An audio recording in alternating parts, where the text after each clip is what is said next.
साल तकरीबन इधर आगे आगे तक आए हुए थे। चलान वगैरह काफी करते हैं। कैंप का फायदा तो है, काफी बेहतर हुई है। कंट्रोल तो सर काफी फर्क पड़ा है। ट्रक को हम बुलाते हैं, वो आके सामान उठा के ले जाता है। हम FIR भी थाने में दे देते हैं इनके खिलाफ। फिर दोबारा आके ये चीजें वहाँ पे सामान अपना बाहर रख।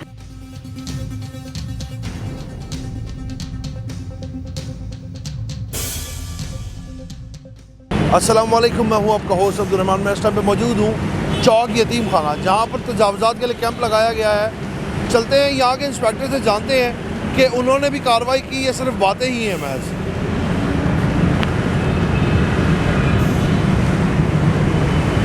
अस्सलाम वालेकुम। कैसे हैं आप? ठीक है आप सब? यहाँ पर तजावुज़ात के ख़िलाफ़ कार्रवाई की गई है, क्या हालात है? चौक यतीम खाने पे बहुत रश होता है सर, गाहे बगाही होते ही कार्रवाई, मगर ये जो रेडी दुकान वगैरह ये आ जाते हैं इधर। ये सारा ऑपरेशन हुआ है जी। ये मोबाइल मार्केट है, तो इधर ये तकरीबन ये जो आगे तक था, और ये वाली साइड जो आपको क्लियर नज़र आ रही है, इस कैंप का ये फ़ायदा है कि अगर ये कैंप ना हो तो ये सड़क इधर फ्रूट मंडी लगी हुई थी एक तकरीबन, तो फ़ायदा तो इसका हुआ है। तो ये जब लोग यहाँ पर ये जो चिंची रिक्शे वाले भी रश बना देते हैं, ट्रैफिक की रवानी मुतासिर होती है, उन सबको ये कैंप किस तरह डील कर रहा है? सर वो बस पुलिस वालों के साथ मिलके ही है, मगर इनको डील चलान वगैरह काफ़ी करते हैं ट्रैफिक पुलिस वाले भी। ये तो उन लोगों के चलान हैं जो जिन्होंने आगे स्टॉल वगैरह लगाए हुए थे। अच्छा जी। मगर ये MCL की जानिब से किए जा रहे हैं? हाँ जी, MCL की जानब से यहाँ पर ट्रैफिक की रवानी कुछ हद तक बेहतर हुई है। आपके सामने ही आप काफ़ी बेहतर हुई है। कैंप का फ़ायदा तो है, काफ़ी बेहतर हुई है। तो आपके सामने ये तो मैं आपको बताया कि ये स्टॉल तकरीबन इधर आगे आगे तक आए हुए थे, ये जाए आपके सामने। तो ये जितने हफ्सा भी यहाँ पर स्टॉल आगे तक आए हैं, अगर देखा जाए तो पीछे तक भी लोग जो दुकानदार हैं वो भी अपनी चीज़ें बाहर ले आते हैं, तो उनको आप किस तरह डील करते हैं? सर उनके चलान हो रहे हैं, चलान हो रहे हैं? उनके चलान हो रहे हैं, सामान उठा चलान से बाद आ जाते हैं? काफ़ी हद तक कंट्रोल हुआ है, मगर फिर भी अभी मार्केट है, यूनियन वगैरह उनके जो लोग हैं वो दखल अंदाजी करते हैं। मज़ीद और चीज़ की ज़रूरत है। ये कैसे हल हो सकता है? सर ये ज़्यादा से ज़्यादा इनको अपना इनके चलान ज़्यादा हो, और इनका जो सामान वगैरह ना पहले काफ़ी स्टोर वगैरह में जो हुआ है जमा, तो वो साथ साथ बस बहरहाल आप ये देखें, ये सामने आपके सामने जैसे ये क्लिनिक है, इनका सामान भी इनकी यानी कि एक क्लिनिक है, उसके आगे इसने सारा किराए पे दिया हुआ था। वो बंदे का सामान अभी भी जो है ना वो स्टोर में मौजूद है, तो कंट्रोल तो सर काफ़ी फ़र्क पड़ा है। बहुत शुक्रिया आपका। हमारे साथ हाफिज़ आफ्ताब साहब मौजूद थे जो यहाँ के शिफ्ट इंचार्ज हैं। अगर आपको मेरा कैमरामैन दिखाए तो ये यतीम खाना जो है लाहौर की मसरूफ़ तरीन शारा है, जहाँ पर बहुत रश रहता है। यहाँ पर सामने जो है तजावुज़ात की भरमार होती है, जहाँ पर अब ये रिक्शे वाले खड़े हुए हैं, मोटरसाइकिलें खड़ी हैं, और जो ट्रैफिक की रवानी में मुश्किलात पैदा करती है, जिसकी वजह से रश लग जाता है। क्योंकि अगर आप न्याजी अड्डे की जानिब से आएँ तो मेन शारा जो है वो चौक यतीम खाना पड़ती है, और चौक यतीम खाने पे अक्सर ट्रैफिक वार्डन्स भी ये शिकायत करते हैं, और जो दूसरे डिपार्टमेंट हैं वो भी ये शिकायत मौसूल करवाते हैं अपने जो अफसरान हैं उनको, कि यहाँ पर रश रहता है और लोग नहीं मानते। तो क्या वजह है लोग नहीं मानते? लोग इन चीज़ों को समझते नहीं हैं कि देखिए एक मुहज़्ज़ब शहरी बनना हमारे लिए बहुत ज़रूरी है।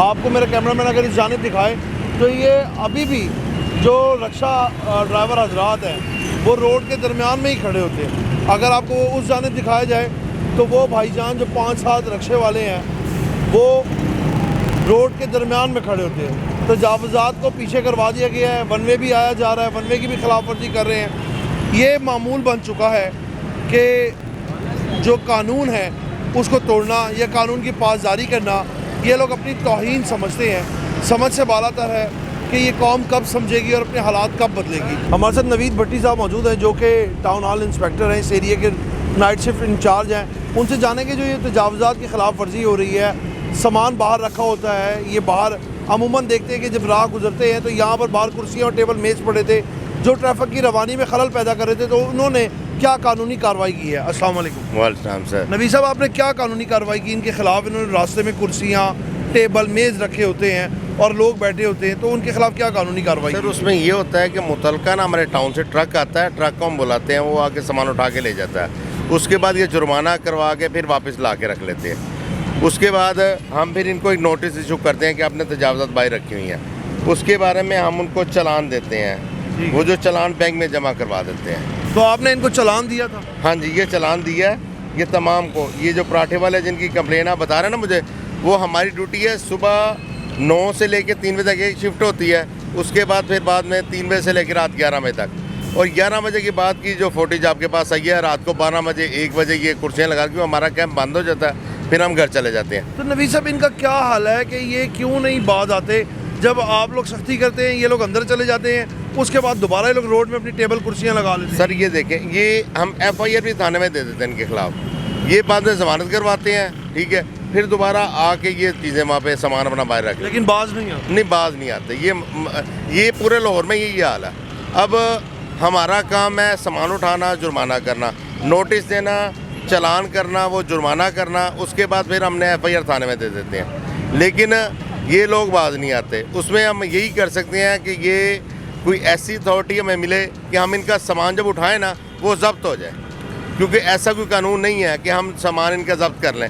इनको एक जुर्माना होता है 2000-3000, वो जमा करवाते हैं, सामान लेके फिर आ जाते हैं। वो सामान मौजूद होता है जब हम यहाँ से ड्यूटी से चले जाते हैं। जैसे हम रात को 11 बजे चले गए, 12 बजे इन्होंने कैंप के अंदर ही कुर्सियाँ और मेज़ लगा के बैठे हुए थे अंदर, क्योंकि हमने भी घर जाना है। ड्यूटी हमने सुबह 9 बजे से लेके हम रात 11 बजे तक ड्यूटी कर रहे हैं यहाँ पे 2 शिफ्टों में।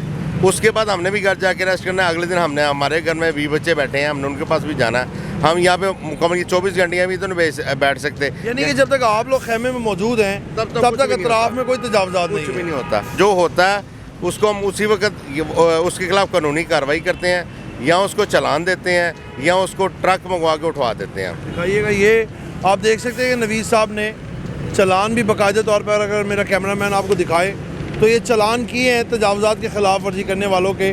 और इन्होंने बाहर टेबल कुर्सियाँ लगाई होती है और रात को यहाँ पर एक अजीब किस्म का रश बना हुआ होता है समनाबाद के इलाके में, और उन्होंने ये चालान भी उन्हें किए। तमाम को इस तरह का चालान भी तजावुज़ात की जानिब से मुहैया किया जा रहा है, लेकिन बाद वही बात आ जाती है कि लातों के भूत हैं, वो बातों से नहीं मानते। जब तक कार्रवाई होती है वो लोग अपने सामान को साइड पर कर देते हैं। जैसे ही MCL का अमला यहाँ से चला जाता है, उसके बाद वो दोबारा अपनी टेबल कुर्सियाँ लेकर रोड पर रख लेते हैं, क्योंकि अफसरान यहाँ नहीं बैठते। ये आपको मेरा कैमरामैन अगर दिखाए, जो कैंप लगाया गया है तजावुज़ात का, ये इसीलिए लगाया गया था कि तजावुज़ात की खिलाफ वर्जी ना की जाए। और बाकायदा तौर पर यहाँ पर पूरा एक इनका टीम, एक अमला मौजूद है, जो DC की जानिब से इनको ऑर्डर्स मिले हैं। वो कह रहे सख्ती भी की गई है, सामान भी जब्त किया गया है, लेकिन ये बाज नहीं आते। अगर हमें इनकी अथॉरिटी कहती है कि अगर ये कहते हैं कि इजाज़त दे तो हम इनका सामान जब्त करें ताकि ये बाज आ जाएँ, लेकिन लगता नहीं कि कौम बाज आएगी, क्योंकि हर बंदा तो यहाँ पर अपनी जागीर बनाकर बैठा हुआ है। अपने मेज़बान को आप इजाज़त दें, आपसे फिर मुलाकात होगी नए प्रोग्राम के साथ। तब तक के लिए अल्लाह ने के बाद।